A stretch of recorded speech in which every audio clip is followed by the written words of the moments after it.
तो specially thanks करना चाहता हूँ मिंटू सर का, जिन्होंने जितनी बारीकी से आज का ये प्लान उन्होंने शेयर किया है। हमारे जमाने में इस तरह का प्लान नहीं हुआ करता था। हमारे जमाने में पेपर पेन पे लोग झट झट झट झट झट झट झट झट 5 मिनट में बता दिया करते थे, लेकिन मिंटू सर ने बहुत आराम से एक एक चीज को डील किया है। बहुत बढ़िया मिंटू सर। इसी तरह से मतलब लगता ही है कि आप दिन भर में कितना प्लान करते होंगे, कितने लोगों को बताते होंगे, थैंक यू सर, तभी थैंक आपके यू पास वेरी ये मच। कॉन्फिडेंस है। और दोस्तों, जब मुझे आज के प्रोग्राम में बताया गया है कि बहुत से आज ऐसे गेस्ट बैठे हैं जो अपनी जिंदगी में डिसीजन लेना चाहते हैं, बहुत से ऐसे हाउसवाइफ हैं जो अपने लाइफ में बहुत बड़ा करना चाहती हैं, अपने पैरों पे खड़ा होना चाहती हैं, कुछ करके, कुछ ऐसा काम करके कुछ पैसे कमाना चाहती हैं और अपने फैमिली को सपोर्ट करना चाहती हैं। कुछ स्टूडेंट हैं जो लाइफ में बड़ा करना चाहते हैं और एज ए कैरियर ड्यूस ऑफ लेना चाहिए कि नहीं लेना चाहिए, इसके लिए आज इस मीटिंग में बैठे हैं। कुछ ऐसे हमारे भाई लोग हैं जो व्यापारी हैं, जिन्होंने जो छोटी छोटी दुकान लगाते हैं, जो मेडिकल शॉप चलाते हैं, जो परचून की दुकान लगाते हैं, जिनको ऐसा लगता है कि उनके पास टाइम नहीं है, उनके पास समय नहीं है कुछ और करने का। हालांकि वो पूंजी लगाकर, लाखों रुपए लगाकर व्यापार कर रहे हैं, लेकिन उनकी व्यापार से उतना इनकम नहीं हो रहा है जितना इनकम की वो हकदार है या जितना इनकम उनको चाहिए। तो दोस्तों, आज जो मैं आपके सामने आया हूं, मैं आपको विश्वास दिलाता हूं कि जब आप मेरी बातें सुनेंगे, मेरी स्टोरी सुनेंगे, तो आपको एक निर्णय लेने पे, डिसीजन लेने पे थोड़ी बहुत जरूर मदद मिलेगी। जब मैं अपने बारे में सोचता हूं, मैंने कई ड्यूस ऑफ के अचीवर्स का मीटिंग ज्वाइन किया है, सेल्फ स्टोरी सुनी है, मैंने कई लोगों के बारे में सुना है। कई ऐसे हैं जो स्टूडेंट थे, जिंदगी में बहुत कुछ नहीं कर पा रहे थे, पढ़ाई में बहुत अच्छा उन्होंने नहीं करा, लेकिन ड्यूस ऑफ उनकी जिंदगी में आया, फिर उन्होंने वहां से लाखों रुपए कमाए, करोड़ रुपए कमाए, बहुत लोगों के रोल मॉडल हुए। कई ऐसे लोग थे जो मतलब परिवार के लोग थे, बिजनेसमैन लोग थे जो बिजनेस जिनका डूब गया, उसके बाद ड्यूस ऑफ उनकी जिंदगी में आया, वहां से उन्होंने करोड़ रुपया कमाया। कोई ऐसे लोग थे जो फैमिली में फादर साहब थे जो बहुत कर्जा ले चुके थे, इतना कर्जा ले चुके थे कि उनकी जिंदगी में मतलब तहस नहस हो गई थी उनकी लाइफ, और फिर उसके जीवन में ड्यूस ऑफ आया और वहां से उन्होंने करोड़ रुपया कमाया। लेकिन जब मैं अपनी जिंदगी के बारे में सोचता हूँ, अपने लाइफ स्टोरी के बारे में सोचता हूँ, तो मुझे लगता है मैं क्या बताऊं, मेरे साथ तो ऐसा कुछ था ही नहीं। मेरे फादर और मदर दोनों पैसे कमाने वाले थे। मैं ऐसा है कि जब मैं, कहा जाता है कि फैमिली में कि जब मैं जन्म लिया तो मदर की जॉब लग गई, तो मैं लक्की, घर में बहुत लोग मुझे मानते थे। ऐसा मुझे याद नहीं आता है कि बचपन में ऐसा कोई भी बात हो जो मैंने सोचा हो और मेरा पूरा नहीं हुआ हो। तो ऐसा मुझे लगता है कि मैं क्या बताऊं, लेकिन जो मेरी जिंदगी में जो जिस तरह से मैं चला हूं, मैं आज जरूर शेयर करूंगा। दोस्तों, मैं एक ऐसा इंसान हूं जो ड्यूस ऑफ करने से पहले बहुत कम एज में ही पैसे कमाने के लिए बहुत पेट रहता हूं। बचपन से पैसे कमाने की चाहत बहुत ज्यादा रही है और इसी कारण बहुत कम एज में मैंने स्टॉक मार्केट का बिजनेस स्टार्ट किया था, शेयर बाजार का बिजनेस स्टार्ट किया था।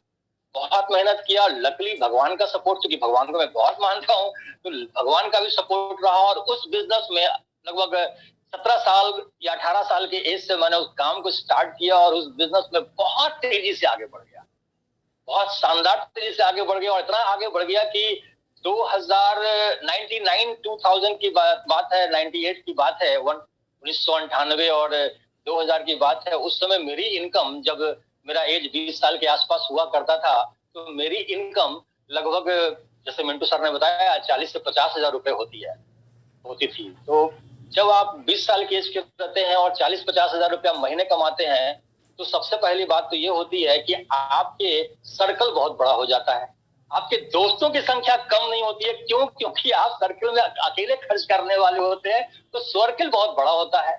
दूसरा क्या था कि आपको ऐसा लगता है कि आप कुछ स्पेशल पर्सन, और मुझे ऐसा लगता था कि मैं स्पेशल पर्सन हूं, मैं कुछ अलग हूं, तभी तो मैं अच्छा कर रहा हूं।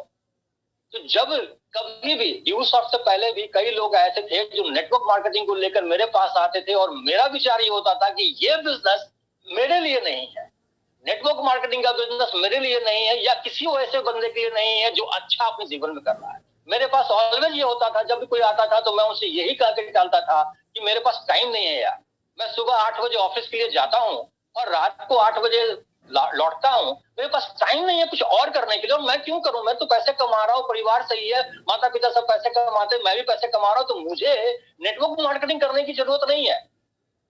कई लोगों को मैंने ये बातें बताई है, कई लोगों को ये बातें कही है और उनको सलाह भी दिया है कि तुम तो कर रहे हो ना, ये भी तुम मत करो, तुम अपनी पढ़ाई पे ध्यान दो, तुम अपने काम पे ध्यान दो, नेटवर्क मार्केटिंग के बारे में नहीं मत करो। तो ये ऐसा था क्योंकि नेटवर्क मार्केटिंग के बारे में मैं नहीं जानता था।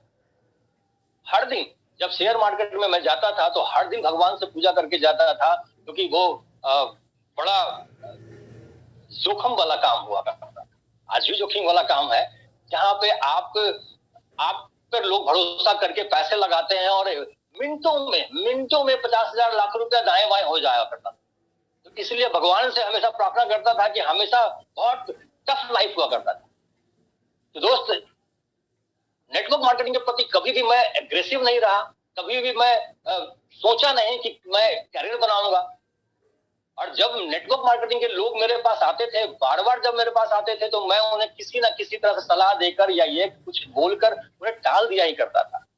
मैं नेटवर्क मार्केट में, मतलब आज मैं नेटवर्क मार्केटिंग में इतने नेम फेम है, इतना पैसा कमाता हूँ, ड्यूसॉफ्ट इतना नेटवर्क मार्केटिंग की कंपनी है, इतनी पैसा कमाता हूँ, लेकिन कभी मैंने नहीं सोचा था कि नेटवर्क मार्केटिंग में मैं कैरियर बनाऊंगा। और जिस बिजनेस को मैंने 10 साल किया है, वो बिजनेस, जो बिजनेस मेरा सेटअप था, स्टॉक मार्केट का बिजनेस, जहां इतना नाम था, उस बिजनेस को मेरा छूट जाएगा और मैं सिर्फ ड्यूसॉफ्ट ही करता चला जाऊंगा, नेटवर्क मार्केटिंग ही करूंगा, ऐसा मैंने कभी सोचा ही नहीं था। नेटवर्क मार्केटिंग के बारे में कभी पढ़ा ही नहीं था, मेरे फैमिली में किसी ने किया ही नहीं था। मोहल्ले में कुछ लोगों ने नेटवर्क मार्केटिंग की कुछ कंपनी ज्वाइन की थी, वो अच्छा किया ही नहीं थे, उनके पैसे डूब गए थे। और मैं सच बताता हूं कि मेरे को यही लगता था कि नेटवर्क मार्केटिंग में अगर पैसा लगाया जाए, नेटवर्क मार्केटिंग कंपनी में पैसा लगाया जाए, तो पैसे डूब जाया करते हैं, वहां से पैसे कमाए नहीं जाते। और ये बातें सन 2003 या 4 की है, जब उस समय सच में कंपनियां बंद हो जाया करती थी, भाग जाया करती थी। तो जहन में यह रहता था कि यार कहीं पैसे लगाऊं और डूब जाए। हालांकि अमीर बनना चाहता था, पैसे कमाना चाहता था, सक्सेसफुल बनना चाहता था, लगता था कि कुछ बड़ा करूंगा लाइफ में, जिंदगी में कुछ बड़ा करूंगा, जो ये कर रहा हूं, शेयर मार्केट जो कर रहा हूं, उसी में और कुछ अच्छा करूंगा, कुछ और करूंगा, ऐसा सोचा ही नहीं था। लेकिन ये कमाल कब हो गया कि जो लड़का नेटवर्क बिजनेस के बारे में कुछ जानता नहीं था और निगेटिव ही जानता था, वो कमाल कब हुआ जब इस ड्यूसॉफ्ट में, नेटवर्क मार्केटिंग की सबसे बड़ी कंपनी आज ड्यूसॉफ्ट है, ड्यूसॉफ्ट में हमारे बेस्ट फ्रेंड चिंटू सर ड्यूसॉफ्ट को ज्वाइन कर गया। कमाल यहीं से हुआ और जिंदगी की मेरी शुरुआत ड्यूसॉफ्ट में यहीं से हुई। ड्यूसॉफ्ट में उन्होंने ज्वाइन कर गया, ड्यूसॉफ्ट में सिस्टम को ज्वाइन कर गया, और ज्वाइन करने के बाद उन्होंने मुझसे अप्रोच नहीं किया।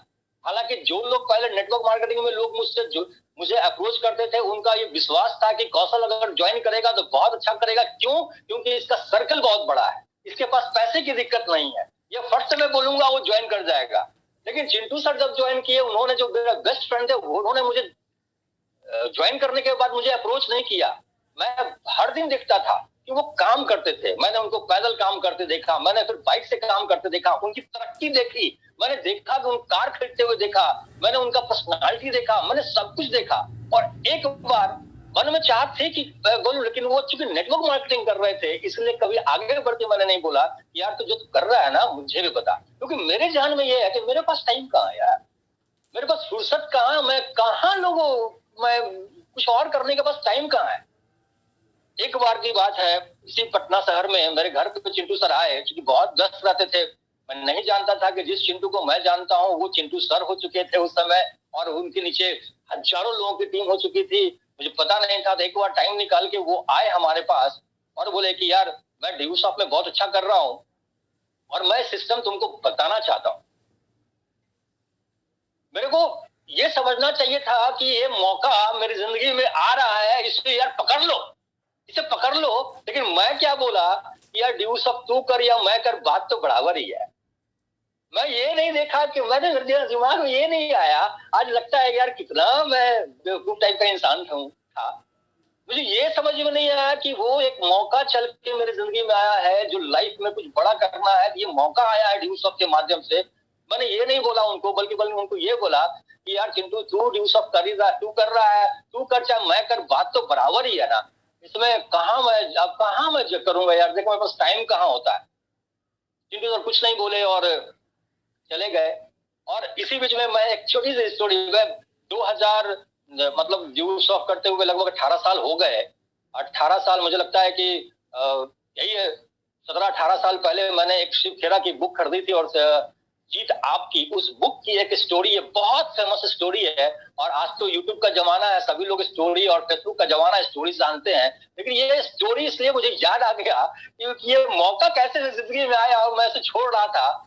तो एक गांव था, एक बड़ा गांव था, जहां के राजा ने अनाउंस करवाया, यानी ढोल पिटवाए, ये गांव खाली कर दिया जाए। क्यों खाली कर दिया जाए? क्योंकि यहाँ बाढ़ आने वाली है, इसलिए गांव खाली कर दिया जाए। पूरा गांव खाली होने लगा। लेकिन उस गांव के जो पुरोहित थे, उस गांव के जो ब्राह्मण थे, पुरोहित थे, जो मंदिर में पूजा करते थे, उन्होंने कहा कि अगर मैं गांव खाली कर दूंगा तो भगवान की पूजा कौन करेगा? और मुझे अपने भगवान पे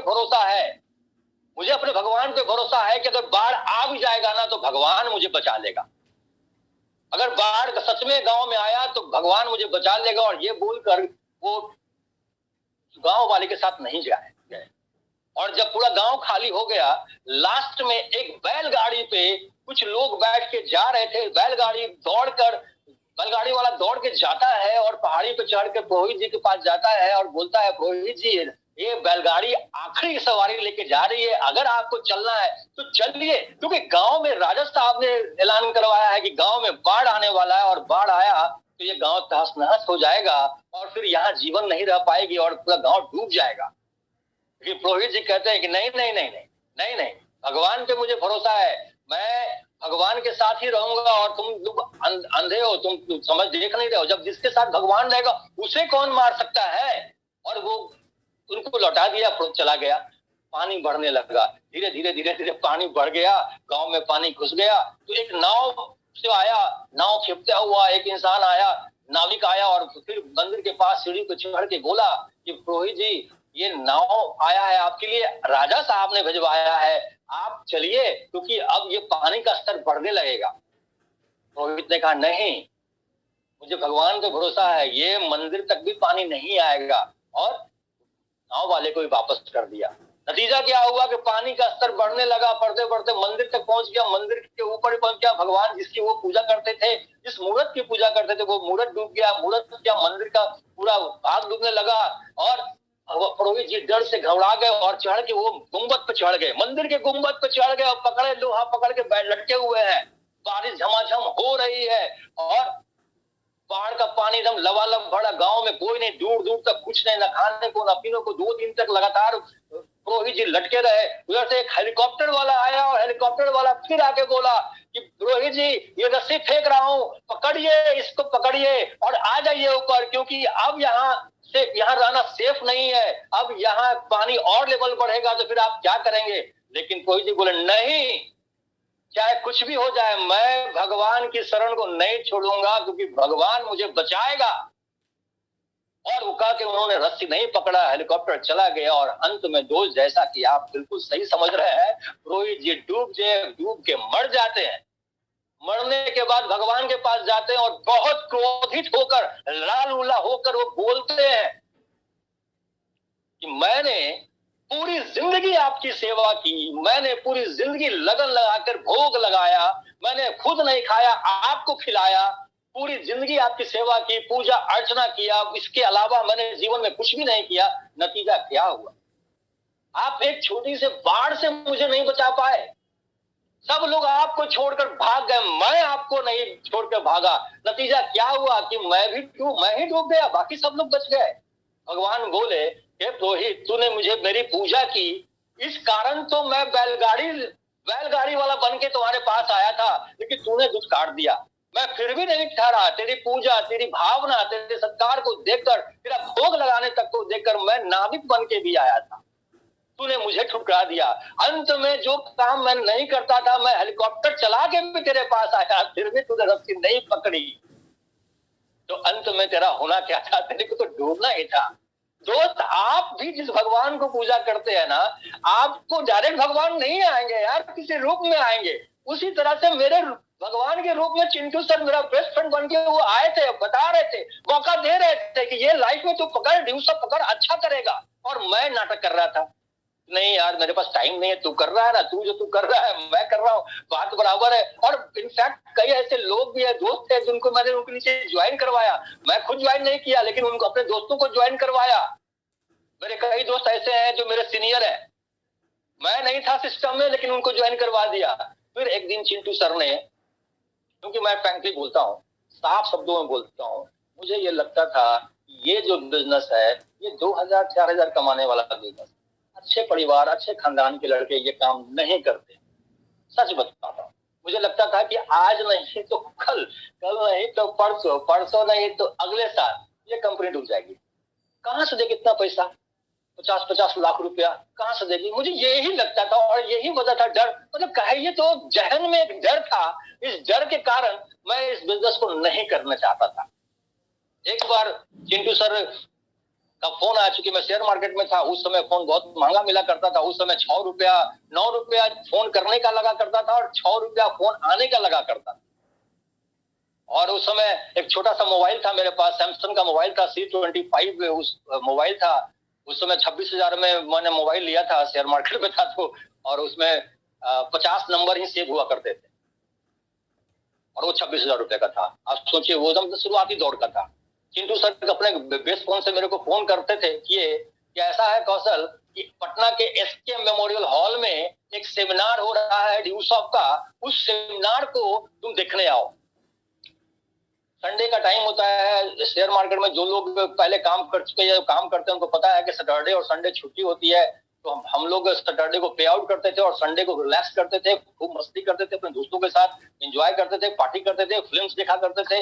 लेकिन अब उन्होंने, चूंकि बेस्ट फ्रेंड मेरा बोला कि संडे को प्रोग्राम है, उस प्रोग्राम में आओ, तो मैंने कहा ठीक है यार। और जो लोग पटना के होंगे उनको पता है कि गांधी मैदान के पास श्री कृष्ण मेमोरियल हॉल है और गांधी मैदान के पास 3 हॉल हुआ करते थे, Regent cinema hall, Mona cinema hall और एलिफेस्टन सिनेमा हॉल। मेरे जहन में ये आया कि ठीक है भैया, कि मैं अगर प्रोग्राम पे बुला रहा है, प्रोग्राम समझ में आया तो ठीक है, नहीं तो सिनेमा देख लेंगे, और क्या है, गांधी मैदान तो जाना है, सिनेमा देख लेंगे, फिल्म देख लेंगे। तो मैं अपने दोस्त के साथ गया उस प्रोग्राम में। उस प्रोग्राम में गया, SK मेमोरियल हॉल में गया, तो वो दिन मेरे जिंदगी का सबसे बड़ा दिन है। मैं लाइफ में वो दिन कभी नहीं भूल सकता। क्यों नहीं भूल सकता? कि मैं तो सोच के गया था कि प्रोग्राम समझ में नहीं आएगा तो लौट के आ जाऊंगा और फिल्म देख लूंगा। लेकिन वो प्रोग्राम में जब मैं गया तो मैं देखा कि SKM हॉल के बाहर एक बड़ी सी लाइन लगी हुई है। एक वो लड़के का लाइन, एक लेडीज का लाइन, एक जेंट्स का लाइन, बड़ी सी लाइन लगी हुई है। और वहां पे गार्ड खड़े हुए हैं, टिकट लग रहा है और टिकट की प्राइस 250 रुपए टिकट की प्राइस है। और फिल्म का टिकट उस समय 20 रुपया या 22 रुपया लगा करता था। मुझे लगा यार, फिल्म देखने का, इतने बड़े बड़े सुपरस्टार को देखने का 20 रुपया और ड्यू सब का प्रोग्राम देखने का 250 रुपया। और टिकट चूंकि हम लोग को चिंटू सर ने दिया ही नहीं था, हम मेरे फ्रेंड ने टिकट दिया ही नहीं था, तो मैं जाऊं कैसे? लेकिन अब जिज्ञासा जाग गई, इतने सारे लोग, मतलब 5000 से ज्यादा लोग तो बाहर दिख रहे थे, बड़े बड़े बसों से लोग आए हुए थे, बहुत जगह से लोग आए हुए थे, बैनर लगा के अपने बस पे आए हुए थे। कोई सिवान से आया हुआ था, कोई आरा से आया हुआ था, कोई नवादा से आया हुआ था, कई शहरों से लोग आए हुए थे। तो मैं जाके बोला कि भाई इसमें अंदर जाने का कितना टिकट कहाँ मिलेगा? तो उसने कहा यार टिकट तो ऐसा नहीं मिलता है, टिकट तो जो आपके सीनियर है वो देंगे। मैंने कहा यार मेरे सीनियर तो चिंटू जी है। तो क्योंकि उस समय सर नहीं थे, दोस्त थे, तो मैंने कहा चिंटू जी है, कोई चिंटू जी के पास बता पाएगा कि उनका फैमिली आया है? तो एक लड़का दौड़ता हुआ चिंटू सर के पास गया और बताया मेरे के बारे में। चिंटू सर बुलावा भेजे, बिना टिकट का हम 3 आदमी इंटर कर गए हॉल के अंदर। हॉल के पास गया तो देखा सीढ़ी के पास चिंटू सर आए, हम लोग को रिसीव किए। वहां से एक हॉल, मतलब एक बांस होगा, एक बांस ही होगा। मैं देखता क्या हूं कि जिस चिंटू को मैं अपना फ्रेंड बोलता हूं और जिस चिंटू को मैं साधारण बच्चा या साधारण लड़का समझता हूं, वो चिंटू 10 कदम चलता नहीं है कि 50 लड़के पैर छूने को तैयार हैं, 50 लड़के सेकंड करने को तैयार हैं, 50 लड़के हाथ मिलाने को तैयार हैं। और वो जब ले जाकर मुझे हॉल के अंदर बैठाते हैं और सब लोग उस प्रोग्राम को देखने के बाद जब प्रोग्राम स्टार्ट हुआ तो सब लोग तालियां बजा रहे हैं, लगता है कि एक जुनून का अथाह समुद्र बह रहा है, ऐसा प्रोग्राम। जब मैं वो हॉल में गया तो मुझे लगा कि हो क्या रहा है यार, ड्यू सॉफ्ट में इतने लोग पागल हैं, इतने जुनूनी है। मुझे आज भी वो प्रोग्राम याद है कि हाजीपुर पटना से बगल में हाजीपुर है, हाजीपुर का एक लड़का जो सही से बोल भी नहीं पा रहा था, वो लड़का स्टेज पे चढ़ता है और स्टेज पे चढ़ के बोल रहा है कि मैं पिछले 6 महीने पहले ज्वाइन किया और आज मेरी इनकम 50,000 रुपए महीने की है। मेरे को तो लगा कि यार इसको तो सही से बोलना भी नहीं आ रहा, ये अगर 50,000 कमाएगा और मैं अगर ड्यूस ऑफ कर लिया तो 1 लाख रुपया मैं तो आराम से कमा लूंगा।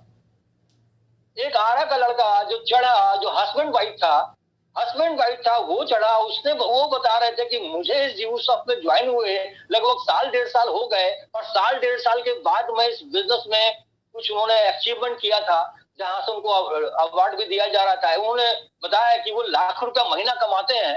मुझे तो लगा कि यार कुछ अलग चीज है, जो ड्यूस ऑफ मैं देख रहा हूँ, जो ड्यूस ऑफ मैं सुन रहा हूँ, या जो ड्यूस ऑफ मैं समझ रहा हूँ, वो ये ड्यूस ऑफ नहीं है। ये मेरे समझने की भूल हुई। उसके बाद जो मैं सीन देखा, उसके बाद मैं देखा बैंक मैनेजर जो बैंक में पोस्टिंग है, अच्छा कमा रहे हैं, वो कह रहे हैं कि मैं बैंक मैनेजर हूं और मैं पार्ट टाइम भी काम करता हूं और ड्यूस ऑफ से यहाँ लाखों रुपए कमाता हूं। मैं साइंस कॉलेज के फिजिक्स का एचओडी, वो चढ़ रहे हैं, वो बता रहे हैं कि मैं ड्यूस ऑफ करता हूं, मैं अच्छा कमा रहा हूं। पंजाब से एक आदमी आए थे, वो जो सीए की, क्योंकि मैं कॉमर्स बैच का था, सीए बनना बहुत बड़ा होता है, एक एलाइट सोसाइटी होता है। वो बता रहे हैं कि मैं पंजाब से आया हूं और तो मैंने सीए का ऑफिस मैंने बंद कर दिया और आज मैं ड्यूस ऑफ करता हूं और आज लाखों रुपए महीने कमाता हूं। मैं सच बताता हूं, मेरे को तो तुम क्या मैं बताऊं, मेरा तो वो जितना पारा चढ़ा हुआ था ना कि मैं कुछ स्पेशल हूं और मेरे अंदर कुछ अलग क्वालिटी है और मैं अच्छे परिवार से हूं, मुझे ये नहीं करना चाहिए, वो छोटे लोग करते हैं, 2-4 हजार कमाने वाले लोग करते हैं, वो सारा खत्म हो गया। लास्ट में एक और आदमी चढ़े, उन्होंने बताया कि मैं एयरफोर्स में हूं और एयरफोर्स में मैंने काम करता हूं, लेकिन पार्ट टाइम में ड्यूस ऑफ भी करता हूं, छुट्टी में ड्यूस ऑफ करता हूं और आज लाखों रुपए कमाता हूं, ये सारा कारवा हमारा है। मैंने को उसी दिन डिसीजन ले लिया कि भाई मैं ड्यूस ऑफ करूंगा, भाई मैं ड्यूस ऑफ करूंगा और समझूंगा।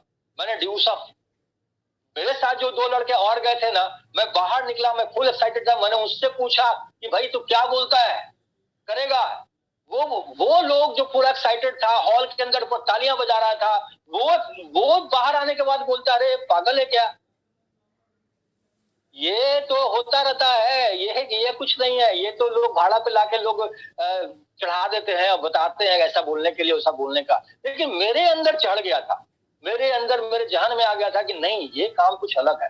मैं दिन भर शेयर मार्केट के ऑफिस में टेंशन में अपना जिंदगी बिताता था, एक ऑफिस में बंद बैठा अपना काम करता था और यहाँ मैं देख रहा हूँ लोग तालियां बजा रहे हैं, एंजॉय कर रहे हैं, पैसे कमा रहे हैं। मैं उस समय तक कभी किसी को नहीं बताया कि मैं कितना पैसा कमाता हूँ, लेकिन उस समय लोग चढ़ के लोग बता रहे हैं कि मैं लाख रुपया महीने का कमाता हूँ।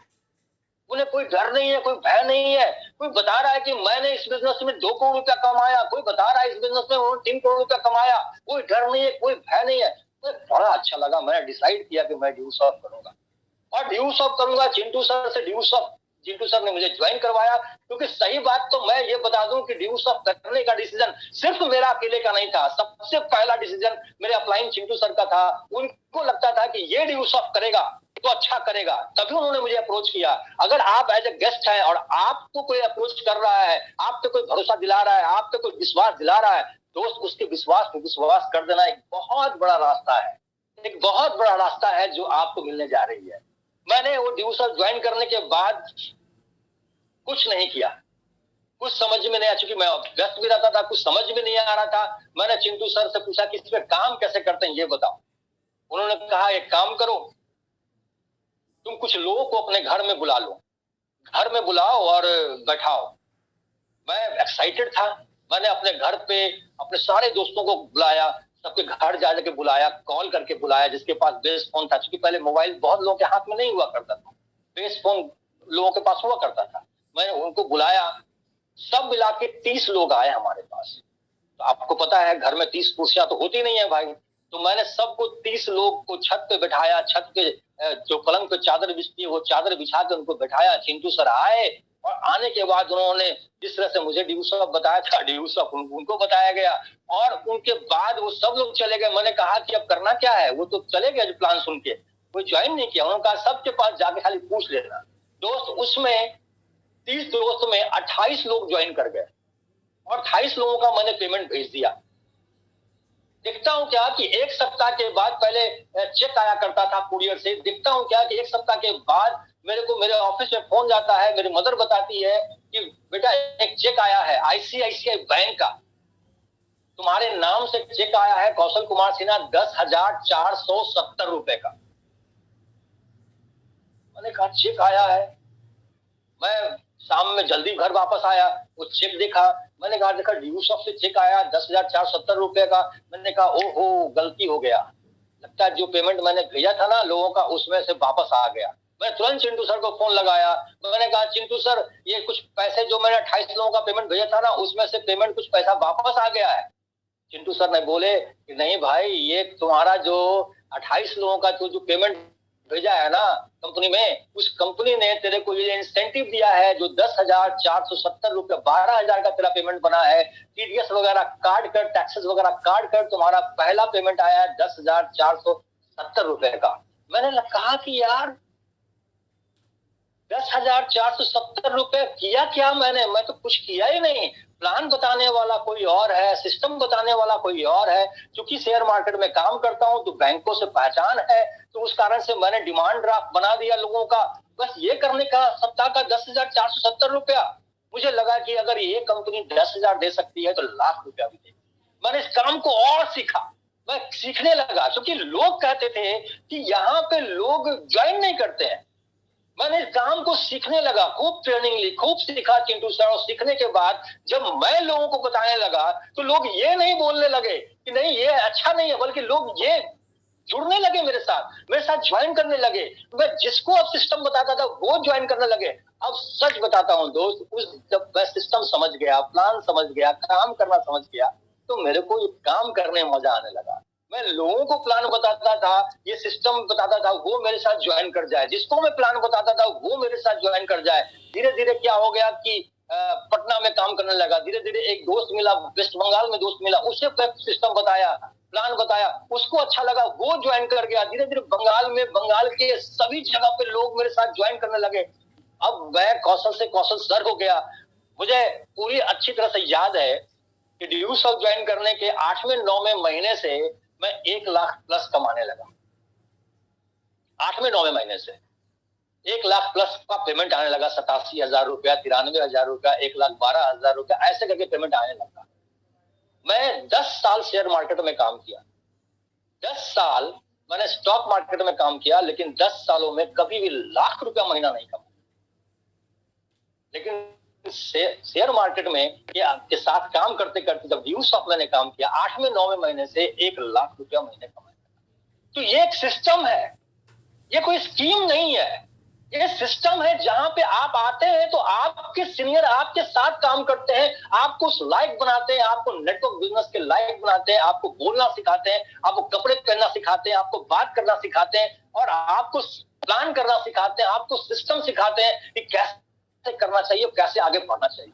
ये सिस्टम है। अगर मैं लाख रुपया उस समय महीने कमा रहा था तो मैं वो उतना सिस्टम जाना तभी कमा रहा था। दोस्त वहां से काम करते चला गया, फिर वेस्ट बंगाल, फिर झारखंड, फिर छत्तीसगढ़, फिर उड़ीसा, फिर यूपी, फिर एमपी, फिर दिल्ली, फिर इंडिया के बाहर दोहा, कतर, दुबई, मतलब हर जगह बिजनेस फैलने लगा।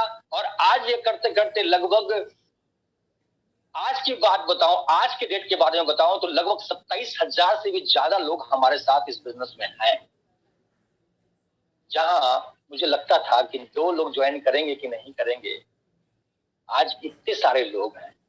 जहां 10,470 रुपया आया तो मुझे लगा कि नहीं यार ये पेमेंट लौट आया है, क्योंकि मैं तो 2,000 का इंतजार कर रहा था, मैं तो 4,000 रुपए का इंतजार कर रहा था, लेकिन आया 12,000 का पेमेंट। तो जहां 2,000 का इंतजार कर रहा था आज मैं इस बिजनेस से लगभग 1.5 करोड़ से भी ज्यादा पैसे कमाया। दोस्तों ये सिस्टम है, यहाँ पे आप जब आते हैं तो आप अपने विश्वास के साथ जीतते हैं, बस एक डिसीजन लेना पड़ेगा आपको।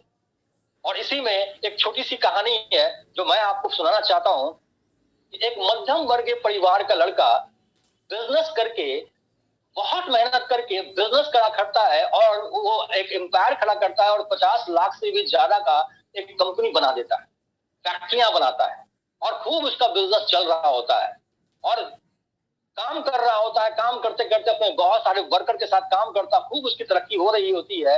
लेकिन समय के कुछ जब समय पलटता है तो उसका बिजनेस जब घाटे में चलता है तो वो परेशान हो जाता है और वो मेहनत करने के बाद उसका बिजनेस आगे नहीं बढ़ता है तो बिजनेस में और पूंजी डालने के लिए वो जाता है और फिर साहूकार से कुछ पैसे कर्ज ले लेता है और कर्ज लेकर उस बिजनेस में लगाता है कि और बिजनेस में पैसे लगाऊंगा तो मेरा बिजनेस ठीक हो जाएगा। लेकिन समय की मार होती है, उसका बिजनेस ठीक नहीं हो जाता है और जब साहूकार उतना पैसा लेने आता है तो वो कर्ज पे पैसा लेते हैं, ब्याज पे पैसा लेते हैं, तो हर महीने उनको पैसा देना पड़ता है, हर महीने वर्कर को पैसा देना होता है, लेकिन उसका बिजनेस ठीक नहीं हो रहा होता है। बाहर से वो लगभग 25 से 30 लाख रुपया कर्ज ले चुका होता है लेकिन वो बिजनेस संभाल नहीं पा रहा था। और जब उसके खाते में समझ में आता है कि हम मात्र 3 महीने का कर्जदार को पैसे देने का और वर्कर को पैसे देने का मात्र 3 महीने का पैसा बचा है तो वो परेशान हो जाता है। उसे लगता है कि अब बिजनेस खत्म हो गया, मेरा मान प्रतिष्ठा खत्म हो गया, जब मैं ये बिजनेस खत्म हो जाएगा तो 30 लाख का कर्जा कहां से चुकाऊंगा, साहूकार जब पैसे मांगने आएगा तो उसे कहां से दूंगा, मेरा इज्जत खत्म हो गया, मेरा सम्मान खत्म हो जाएगा, इससे अच्छा है क्यों ना मैं मर जाऊं। और ये सब निराश होकर वो एक बार निकल जाता है अपने घर से और घर से निकल जाता है और एक पार्क में जाके बैठता है और रोने लगता है। इतना मेहनत करके मैंने एम्पायर बनाया लेकिन बिजनेस खड़ा नहीं कर पाया, बड़ा नहीं कर पाया, और रोने लगता है, घबरा जाता है, रोने लगता है और वो सोच लेता है कि आज अपनी जिंदगी का आखिरी दिन है, आज अपनी जिंदगी का आखिरी दिन है। ऐसा सोचकर वो निराश होकर रो रहा होता है। उतने में देखता है कि एकदम सूट बूट पहने हुए एक आदमी आता है उसके पास और बोलता है क्यों रो रहे हो तेज आवाज में। वो बोलता है कि नहीं आपसे क्या मतलब, बोला क्यों रो रहे हो मुझे बताओ। बोलता है कि मैंने एक बिजनेस बनाया था, बहुत तरक्की कर रहा था, लेकिन पता नहीं क्या हुआ कैसे हुआ, क्या मैं घाटे में चल रहा हूँ। वो बोलता है कितना रुपए का घाटा हुआ तेरे को, वो बताता है 30 लाख की घाटा हुआ था, लेकिन वो बताता है 50 लाख रुपए का घाटा हो गया। बस 50 लाख के लिए रो रहा है। वो अपने पॉकेट से चेक निकालता है और 50 लाख का चेक काट देता है, 50 लाख का चेक काट देता है, उसके हाथ में देता है और बोलता है कि ले 50 लाख जा काम कर। तो वो आश्चर्य होता है कि ये आदमी को मैं पहचानता नहीं हूँ, वो जानता नहीं हूँ, ये 50 लाख का मुझे चेक दे रहा है और उसका मतलब वो रोए कि हंसे उसको समझ में नहीं आ रहा है। उसकी सारी समस्या खत्म हो जाती है, वो मतलब उसको लगता है कि ये तो भगवान का देन है कि सारी समस्या खत्म हो गई। वो उसको देखता है, बोलता है कि आप तो मुझे जानते हैं। जानता वानता कुछ नहीं है, तेरा 50 लाख में काम हो जाएगा ना, जा 50 लाख तू ले और अपना काम कर, बिजनेस बढ़ा, काम कर। वो उसका पैर छूता है और बोलता है कि अगर मुझे लौटाना होगा तो फिर ये कैसे लौटाएंगे। बोला कि किसी से पूछ लेना ये नगर का सबसे बड़ा सेठ कौन है, लोग मेरे बारे में बताएंगे, जब तुम्हारा हो जाए तो मुझे लौटाने पूछ के आ जाना मेरे पास। वो उसका पैर छूता है और वो कुछ नहीं बोल, जब पैर छूता है कुछ नहीं बोलता है वो सेठ, और वो जाता है अपने घर में, जाता है एक्साइटेड होता है। वो जहां वो मरने का सोच रहा था अब वो खुशी से पागल है कि उसके पास 50 लाख का चेक आ गया। वो सोचता है कि अब मैं कल घर पहुंचता है, फ्रेश होता है, सोचता है कल मैं जाऊंगा बैंक में, जाऊंगा 50 लाख रुपया डिपॉजिट करूंगा, उस दिन में जब इस बैंक में आ जाएगा उससे 30 लाख रुपया लेके साहूकार के दूंगा और फिर से 20 लाख से बिजनेस स्टार्ट करूंगा, खूब मेहनत करूंगा, खूब काम करूंगा। और ऐसा सोचकर वो चेक को तिजोरी में, अपने घर के तिजोरी में रख देता है। सुबह उठता है, नहा धोकर तैयार होता है बैंक जाने को। जैसे ही चेक निकालता है उसको एहसास होता है कि एक अनजान आदमी ने, मेरे को जो जानता नहीं है, पहचानता नहीं है, उस आदमी ने बिना सोचे मुझ पे भरोसा कर लिया और मुझे खुद पे भरोसा नहीं है, मुझे खुद पे भरोसा नहीं है। वो चेक को फिर से तिजोरी में रखता है और कहता है कि नहीं, मैं फिर से एक और प्रयास करूंगा, और फिर से वो लग जाता है अपने बिजनेस में चेक को बिना कैश करवाए हुए बिजनेस में लग जाता है, जैसे पहले शुरुआती दौरों में वो काम किया करता था, वैसे डूबे हुए बिजनेस में फिर से लग जाता है, फिर जाता है, शुरुआती दौरों की तरह मेहनत करने लगता है। नतीजा, मेहनत का फल तो हमेशा अच्छा ही होता है दोस्त। नतीजा होता है कि उसका बिजनेस धीरे धीरे धीरे धीरे अच्छा होने लगता है। जो काम उसने 10 सालों में किया है, जो काम उसने 5 सालों में किया था, 10 सालों में किया था, वो काम वो 6 महीने में कर लेता है। उसका बिजनेस, नुकसान वाला बिजनेस, प्रॉफिट में आना शुरू हो जाता है और 6 से 8 महीने में वो प्रॉफिट में आने लगता है। वर्करों को सही से वेतन देने लगता है, उसका माल सभी जगह जाने लगता है, वो उसका बिजनेस अच्छा हो जाता है और मेहनत करने लगता है, व्यस्त रहता है। एक बार अपने वर्कर को सैलरी देने के लिए तिजोरी से जब पैसा निकालता है तो पैसे के साथ साथ वो चेक भी हाथ में आ जाता है, और चेक जब हाथ में आता है तो वो बोलता है, अरे याद आता है उसे उस सेठ की बात, नगर का सबसे बड़ा सेठ ने हम पे भरोसा किया, 50 लाख दिया था। उसे बताऊं तो सर, आपकी ये चेक की जरूरत मेरे को नहीं पड़ी, मैंने, आपने मुझ पर भरोसा किया था, इसलिए ये बात सोचकर मैंने जब अपने आप पे भरोसा किया, तो मैं आज एक सफल बिजनेसमैन हो गया। 30 लाख के कर्जे की जगह आज मैं 25 लाख के प्रॉफिट में, मुनाफे में आ गया। ये मैं तुमको बताऊं, और ये सोचकर नगर में घूमने लगता है, पूछता है कि नगर का सेठ, सबसे बड़ा सेठ कौन है? कोई फल्ला नाम बताता है, कोई और नाम बताता है, सबसे मिलता है, देखता है नहीं ये वो आदमी नहीं है, नहीं ये वो आदमी नहीं है। किसी और से पूछता है कौन है नगर का बड़ा सेठ, ये मिलता है, नहीं ये तो आप नहीं है। मैं उनसे पूछता है कि आप किसी और सेठ को जानते हैं? वो बोलता है कि यार मैं तो नगर का सबसे बड़ा सेठ हूँ। तो नहीं, आप तो वो आदमी नहीं है जिन्होंने मुझ पर भरोसा किया था।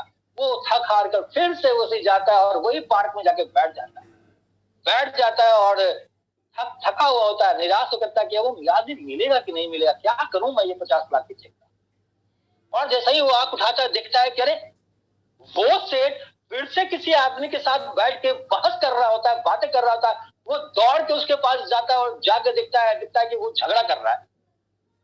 वो सेठ किसी से झगड़ा कर रहा है, बता रहा है, उसको सलाह दे रहा है। वो जाता है, वो पैर छूता है, सेठ का पैर छूता है, तो वो कोई रिप्लाई नहीं देता और बोलता है कि सेठ, आपने मुझ पर भरोसा किया था, मैंने आपका चेक नहीं, आपने जितनी भड़ास थी वो निकालता है और देता है, उसको चेक देता है। इतने में देखता है कि 4-5 बंदे आते हैं और सेठ को पकड़ लेते हैं। 4-5 बंदे आते हैं और सेठ को पकड़ लेते हैं और पकड़ के ले जाते हैं, उसको ले जाने लगते हैं, खींच के ले जाने लगते हैं। तो वो बोलता है, अरे खींच के क्यों ले जा रहे हो इतने बड़े आदमी को? बोलता, बड़ा आदमी नहीं है ये मेंटल है, पागल है। ये भाग जाया करता था, हमेशा भाग जाया करता, इसलिए सुबह सुबह हम लोग इसको पार्क में छोड़ देते हैं और ये पार्क में अच्छे अच्छे कपड़े पहन के रहता है और पार्क में सबको अपने आप को नगर का सेठ बताता है। यही ये पागल है। तब उसे एहसास होता है कि एक पागल के गोली से वो अपने आप पे भरोसा करता है, अपने विश्वास पे भरोसा करता है और अपने आप पे भरोसा करता है, और जब भरोसा करके काम करता है तो वो एक 30 लाख के नुकसान को 25 लाख के प्रॉफिट में बदल देता है। तो इस कहानी से बस ये शिक्षा मिलती है कि अगर आप अपने आप पे भरोसा करते हैं उस पागल की तरह, अगर आपको कोई नहीं बोल रहा है तो ये पागल आपको बोल रहा है, आपके अंदर टैलेंट है, आपके अंदर क्वालिटी है, आपके अंदर जुनून है। आप जो सपने देखे हैं, एक बार उस सपने को खंगार के देखिए। आप अपने घर को देखिए और घर में फिर एनालाइज कीजिए कि आप इसमें क्या क्या कमियां देखते हैं। आप अपने माता पिता को देखिए, उनके सपने को देखिए कि वो किस तरह की जिंदगी जीना चाहते थे, लेकिन आपके परवरिश के कारण, आपकी शिक्षा में पैसे खर्च करने के कारण, आपको खिलाने पिलाने के कारण वो जिंदगी नहीं जी पाए जो वो जीना चाहते थे। उन्हें वो जिंदगी देने का पूरा हक है और वो जिंदगी दे कौन सकता है? वो आप दे सकते हैं, अगर आप सही प्लेटफॉर्म पर रहे तो। ये प्लेटफॉर्म 22 सालों से चल रहा है, पिछले 18 साल से तो मैं काम कर रहा हूं। अगर आप में जुनून है और आप अपने सपनों को पूरा करना चाहते हैं तो हम जैसे पागल और जुनूनी लोग आज भी हैं जो आपके साथ काम करना चाहेंगे, आपके सपनों को पूरा करने के लिए भिड़ना चाहेंगे। और ये चैरिटी नहीं है दोस्त, आपके सपनों को पूरा करेंगे तो कहीं ना कहीं मेरे सपने पूरा होंगे। और आज भी मैं पैसे कमाने के लिए प्रेरित हूं, आज भी मैं अपने सपनों को पूरा करने के लिए प्रेरित हूं, ड्रीमर हूं, इसलिए अपने सपनों को और तेजी से पूरा करना चाहता हूं और इसलिए आपका साथ चाहिए। अगर आप अपने सपनों को पूरा करना चाहते हैं और आपको किसी का साथ चाहिए तो मैं आपके लिए उपलब्ध हूं। इसी आशा के साथ कि मेरी बातें आपको समझ में आई होगी। अगर आप डिसीजन लेते हैं और ड्यू शॉप में आते हैं तो मैं आपके साथ काम करने को तैयार हूं, मैं आपके सपनों को पूरा करने के लिए भिड़ने को तैयार हूं। मिलते हैं एक ब्रेक के बाद। थैंक यू वेरी मच, बहुत बहुत धन्यवाद आप